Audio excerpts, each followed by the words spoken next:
Hey there, this is Andrew, and I'm going to walk through another of the Unchained decks that I got to open at Keyforge Celebration in Minnesota. So this one is called Comet Hallvor Caern Thinker, and it's been interesting hearing. I hear people talking about on some other podcasts and whatnot talking about numbers of Mavericks, and I had a pretty huge range. So this deck has you're going to see 2 Mavericks and 1 anomaly in it, but I saw decks that had like 8 Mavericks. I mean, it can be quite a lot. So the range is pretty wide. Okay, so this deck has Cultist as the token, and if you see a deck with Cultist as the token, you know that it's going to come with a copy of Tangaika. That's the rare creature that causes you to get the Cultist as the token. And it also comes with an artifact that provides some support because they reworked Tangaika and Cultist based on playtesting results from before Keyforge Celebration. So anyway, Cultist is a 2-power Aquan that says action destroy Cultist. If you do, ward a friendly creature. All right, let's start with Sanctum. Actually, we'll get around to the fish. Spirit's Way is it's an old card. It comes from Coda. I think it's still in Winds of Exchange though. Actually, oh maybe not because this has the Coda icon. So it's very confusing playing Winds of Exchange and Unchained and trying to figure out what's new in Winds of Exchange. Lots of mixed up memories. But very fun. Okay, Mantle of the Zealot is an upgrade that says this creature gains, you may use this creature as if it belonged to the active house. That's a very nice effect, especially if you have a strong creature. Merrick the Marked is a 5-power Spirit Knight with 1 armor. After it prevents damage with its armor, it captures 1 for each damage that was just prevented. That's an AoE card.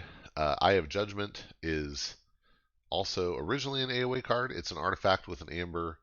It is an item, and it says action, purge a creature from a discard pile. This is an interesting one to see with like tokens and stuff going on, because sometimes you see a card end up in the discard pile without ever actually being played. Very interesting. So there are actually 2 of these, and I had a funny matchup with Dave Cordero where he also had one of these and graciously gifted it to me with Anahita the Trader. So that was pretty silly. I had 3 of those going. The Red Baron it's an anomaly, and of course it first showed up as an anomaly in Worlds Collide, but here it actually has some different text. And I don't know if this means that it can show up as an anomaly in Winds of Exchange necessarily, but it does have it has changed what it does. So it's a 4-power cyborg pirate with 1 armor. The Red Baron is. Was it a pirate? But was it a cyborg before? I actually need to check that.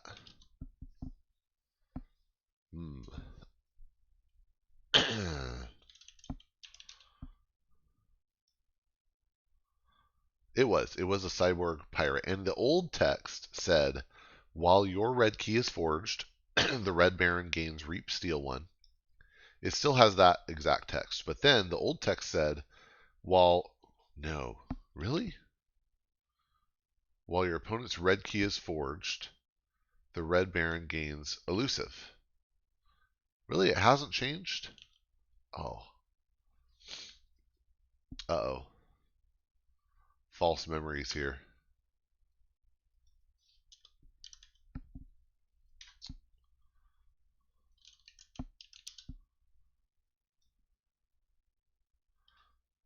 Wow. Okay.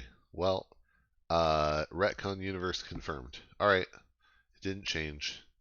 Still interesting. Forget I said anything. Okay.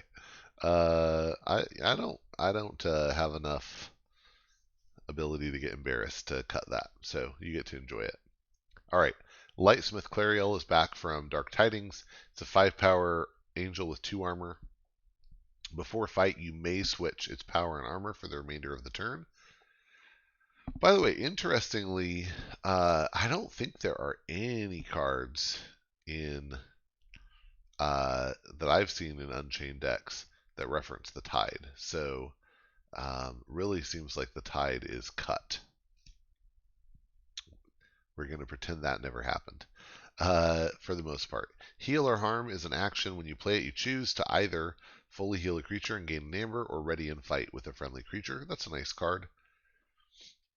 Taxing Journey is an action with an amber. Oh, by the way, I just want to say heal or harm, compared to the other choose one cards from Dark Tidings that lost their pip, I think this is actually not so bad, because if you end up using the ready and fight, that's about equivalent to inspiration.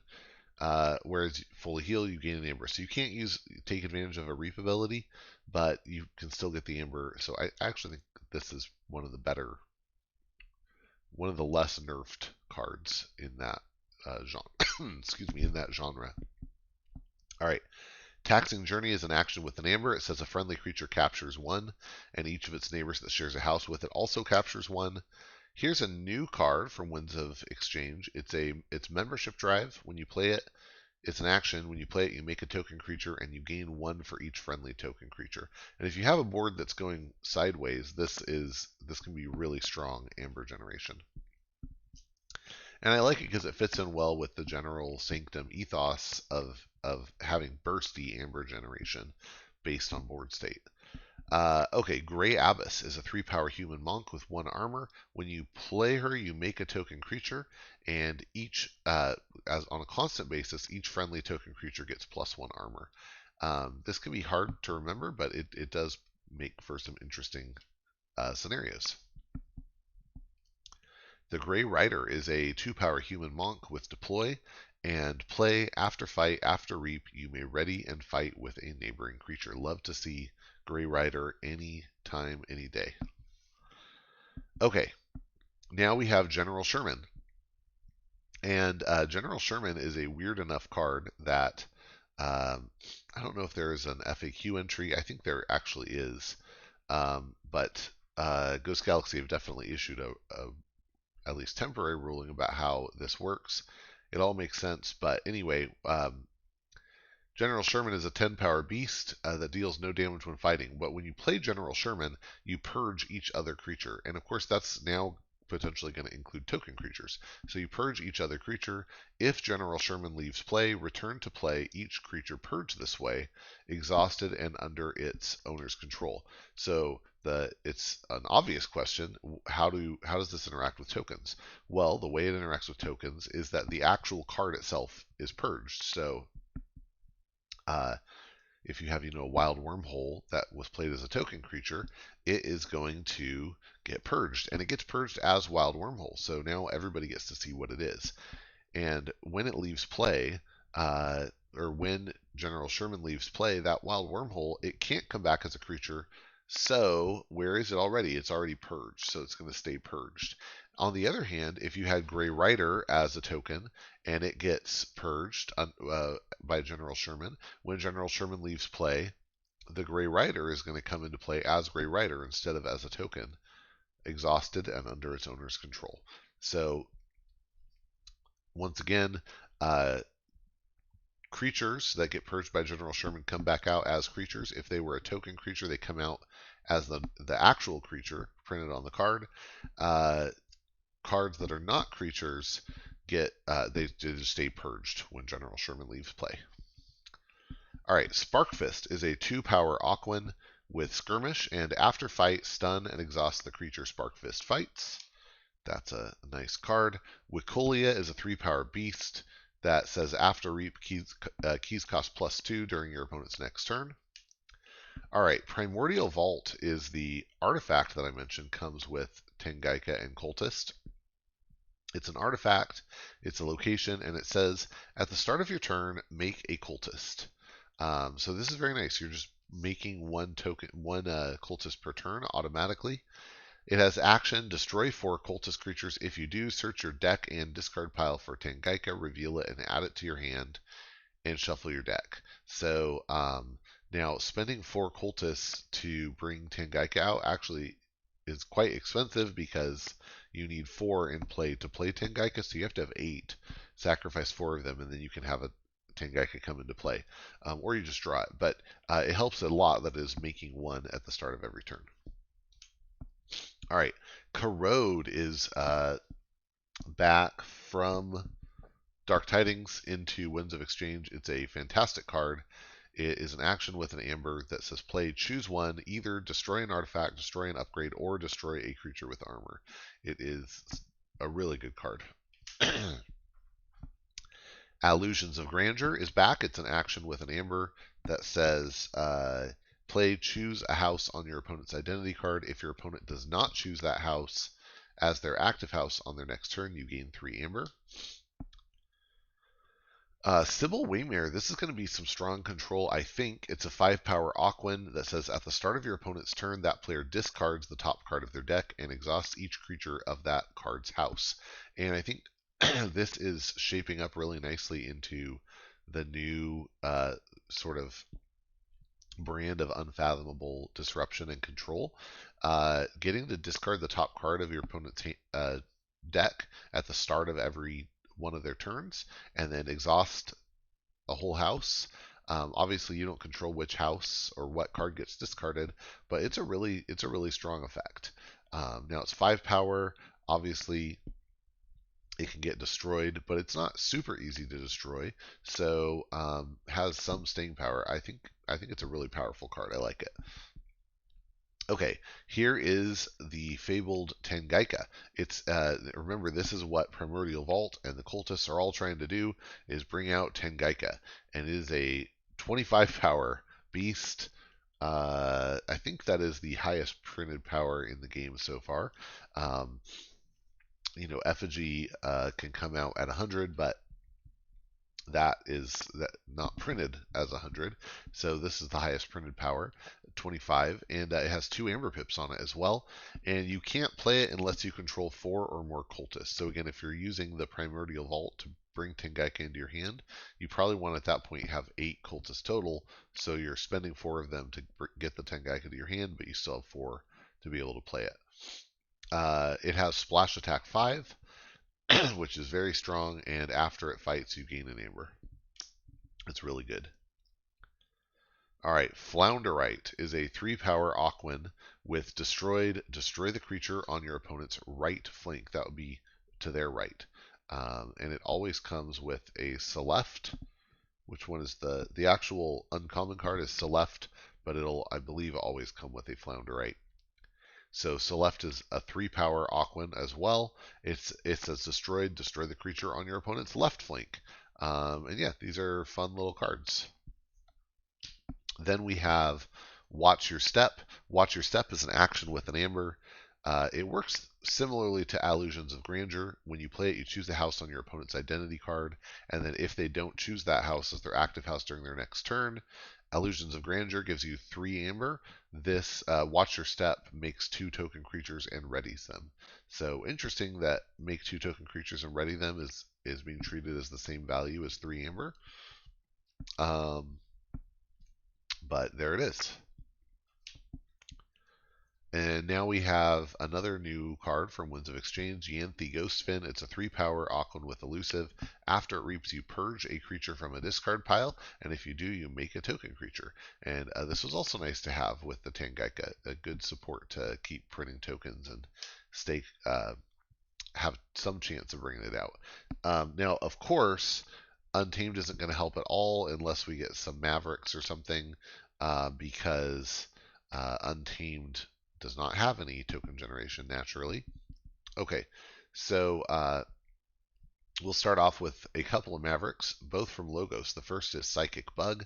It's a 2-power cyborg insect with an amber printed on it, and after it you play it, or after it reaps, you look at your opponent's hand. That's interesting. Then we have Valen Analyst, a 2-power cyborg scientist that says after you use an artifact, gain an amber. That can be quite good when you have a few artifacts, and we actually do have a few. Then we have 2 copies of Scout. Scout is an action with an amber that says play for the remainder of the turn up to 2 friendly creatures gain skirmish. Fight with those creatures one at a time. One important thing to note is that Scout doesn't ready those creatures, so you need to get the value, you probably want to pick creatures that are ready. Ritual of Balance is an artifact, and it's a power. It has action if your opponent has 6 or more amber, steal 1. Pose Pixies is some good anti-steal and anti-capture tech. It's a 1-power fairy with elusive.